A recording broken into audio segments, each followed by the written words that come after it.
کر اس مسجد کو منظم کر دیا کہ تمہیں مسجد بنانے کا کوئی حق نہیں. حج آپ کے عقائد میں داخل تھا. حج کی غرض و غایت تھی، رسول اللہ صلی اللہ علیہ وسلم نے پوری فرمانی تھی. لیکن صلح حدیبیہ کے میدان میں کیا ہوا ہے؟ حج سے روک دیا گیا.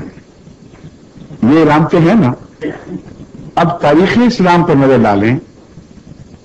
حضرت صلی اللہ علیہ وآلہ وسلم کے زمانے سے آج تک ایک بھی اسلامی فرقہ نہیں ہے جس کو کلمہ کہنے سے جبرن روکا گیا ہو.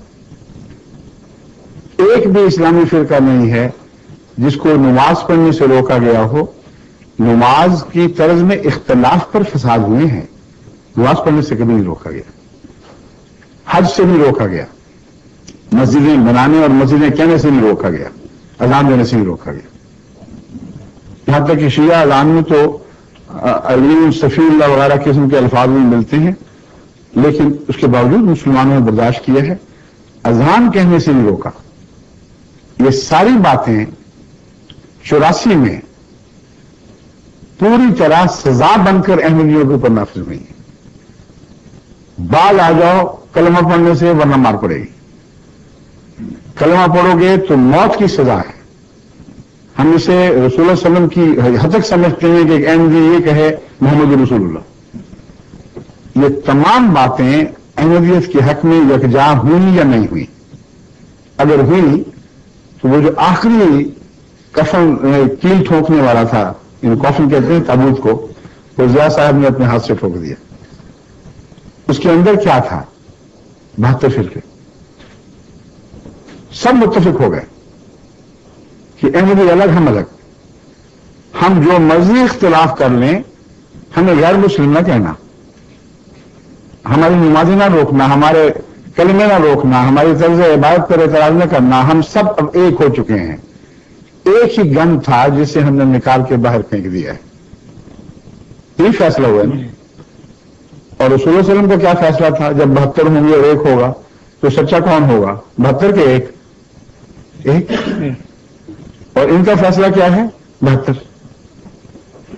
تو وہ فیصلہ کیا اسلام کے نام پر، جو رسول اللہ علیہ وسلم کے نام پر کے خلاف پہلی منظم بغاوت ہے عالم اسلام کی. کبھی اس سے پہلے عالم اسلام حضرت اقدس محمد رسول اللہ کے کسی فیصلے کے خلاف بغاوت میں ملوث نہیں ہوا. اتفاق ایک فرقے کے بعض عقیدوں کو باغیانہ عقیدہ سمجھا گیا، مگر اتفاق اجماع، یہاں وہ اجماع آپ کو دکھائی دیتا ہے جس کا کوئی توڑ کوئی حل اور نہیں ہے. تمام فرقوں نے فیصلہ کیا کہ جماعت احمدیہ دائرہ اسلام سے خارج ہے، اور صرف یہی دائرہ اسلام سے خارج ہے. باقی تمام فرقے جو چاہیں عقیدے رکھتے پھریں، وہ اسلام کے 72 کے تھیلے میں داخل ہیں. یہ تو بحث تھی کہ باہر کون ہوگا اور اندر کون ہوگا. ٹھیک، مگر جلسے کی وجہ سے آپ درست فرما رہے ہیں. آپ کا ایک سوال یہ ہے کہ ہمیں غیر مسلم کیوں قرار دیا گیا جناب پاکستان میں. اس کا جواب میں دراصل پہلے دے چکا ہوں. جب میں نے 72 والی حدیث بتائی اور بتایا کہ ایک 73ویں جماعت ہوگی جو ان سے ممتاز ہو جائے گی جناب، اس کا قطعی ثبوت کہ یہی وہ جماعت ہے یہ ہے کہ 72 نے مشترکہ طور پر یہ فیصلہ کیا کہ ہم سب اپنے اختلافات کے باوجود مسلمان، اور یہ فرقہ دائرہ اسلام سے باہر. درست ہے کہ نہیں؟ یہ درست ہے، لیکن اس میں روایت یہ ملتی ہے کہ 72 فرقے جو ہوں گے، ایکچولی 12 بڑے فرقے ہیں جن کی اقسام 6 ایچ ہیں، اور یہ 72 بنتے ہیں. وہ یہود کے تعلق میں ہے، اسلام کے تعلق میں نہیں ہے. اسلام کے متعلق ہے. یہود کے تعلق میں میری بات سنیے، میں تاریخ کا مطالعہ کر چکا ہوں. وہ ان کا جو نام ہے 72 فرقوں کا ذکر، وہ تاریخ بائبل میں آپ کو ملتا ہے جناب علی کہ وہ 12 فرقے 6 میں بٹ گئے تھے. اور 12 چھیک 72 بنے تھے جناب علی. لیکن جو نام رکھا گیا ہے اس کا ترجمہ 70 بنتا ہے، 72 نہیں بنتا. لیکن یہ ایک چھوٹی سی بحث ہے. رسول اکرم صلی اللہ علیہ وسلم نے کہیں یہ ذکر نہیں فرمایا کہ میری امت میں پہلے 12 بنیں گے اور پھر 12 ضرب 6 72 بنیں گے. آپ نے صرف اتنا فرمایا ہے کہ امت 72 فرقوں میں تبدیل ہو جائے گی. اس لیے جو رسول اللہ صلی اللہ علیہ وسلم نے نہیں فرمایا اس میں داخل ہونے کا ہمیں حق ہی نہیں. نہیں جناب. مگر میری بات سن لیجیے تسلی سے، میں آپ کی سب باتوں کا جواب دوں گا. پہلی بات یہ ہے کہ تاریخ اسلام میں شروع اختلاف کے آغاز ہی سے جب بھی کوئی نیا فرقہ وجود میں آیا ہے دوسرے فرقوں نے اس کے خلاف فتوے دیے ہیں اور اس فرقے نے دوسرے فرقوں کے خلاف فتوے دیے ہیں، اور یہ سلسلہ ہمیشہ جاری و ساری رہا ہے. مگر تاریخ اسلام میں یہ واقعہ پہلی دفعہ ہوا ہے کہ 72 فرقوں نے اجماع کر لیا ہو اور مشترکہ اکٹھے ہو کر یہ فیصلہ کیا ہو کہ ہم اپنے اختلافات کے باوجود مسلمان کہلانے کے مستحق ہیں، اور یہ فرقہ ایسے اختلاف رکھتا ہے کہ مسلمان کہلانے کا مستحق نہیں رہا. یہ درست کہہ رہا ہوں یا غلط کہہ رہا ہوں؟ اس کے بارے میں جناب روایات کی ملتی ہیں، جیسا کہ رسول پاک صلی اللہ علیہ وسلم سے پوچھا گیا تھا کہ وہ 72 فرقے ہوں گے تو کون سا فرقہ اس پہ قائم ہوگا، تو آپ نے جواب میں یہ فرمایا تھا کہ انہی میں سے 72 ہی میں سے نہیں. یہ ایک بھی روایت ایسی نہیں ملتی. میری گزارش سن لیں جناب علی. میں رسول اللہ صلی اللہ علیہ وسلم کی طرف بات منسوب کرنا بڑا سختی سے منع فرمایا گیا ہے.